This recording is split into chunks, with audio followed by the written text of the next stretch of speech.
adventure making sour cream chicken enchiladas. We're going to be using shredded chicken, cream of chicken soup, diced tomatoes or rotel, whichever you prefer. I buy off-brand, non-fat yogurt, and then sour cream, and of course tortillas and cheese. So to make the sour cream mixture for my enchilada, I'm doing a can of cream of chicken noodle, or not chicken noodle soup, cream of chicken soup. There's no noodles in here, okay? So it's a 10.5 ounce can.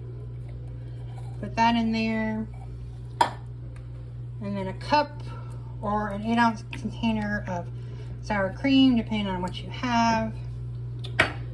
And then a container, 8 ounces of plain yogurt. Remember, plain, not vanilla, which is harder to get than it used to be.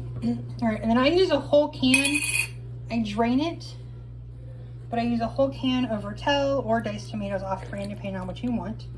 Now, the original recipe I had only used the green chilies, but I like adding tomatoes, so I add tomatoes. And then I'm going to stir this together, and that'll be my enchilada sauce. So instead of using a red sauce, like you normally use enchiladas, to make sour cream chicken enchiladas, I use what I just told you. So it's more of a white sauce. Anyway, I'm going to stir that up, and we're going to keep going. The tortilla, and it's an average about 3 tablespoons. I just kind of eyeball everything, but you can use 2 to 3 tablespoons. You can use larger tortillas. I use the smaller size ones, but you can use larger. It doesn't really make a difference. You're going to put some sauce on it, some chicken, and then you're going to put the cheese over the chicken. My cheese over my chicken. I like lots of cheese, so cheese is my thing. Now, what you can do is if you have green onions, you can add them. I do not have any green onions, so they will not be added today. But another day I would add them, okay? And then I stick them in here, and they will open up a little bit, and once you start putting the tortillas, they'll kind of flatten out, all right?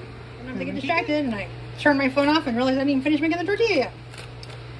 Tell you guys, cooking at nighttime, because it's nighttime right now for me, not the best idea, because I forget things. Anyway, all right. If I can put it in here. So I can get 4 per section.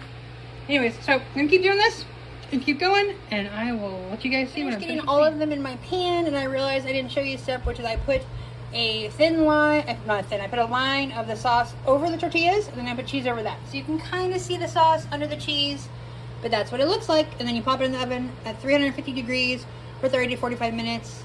You covered it up, and then when you uncover it the last 10 minutes, and when it's melted and bubbly, that's when you eat it. We've now cooked them for 350 for 30 minutes, and they look delicious. I'm gonna cook them for about another 10 minutes uncovered in the oven to make them the tortillas a little crunchy on the edges, and it will be so delicious. Anyway, thank you for joining us for today's little adventure, and please join us for today's little adventure.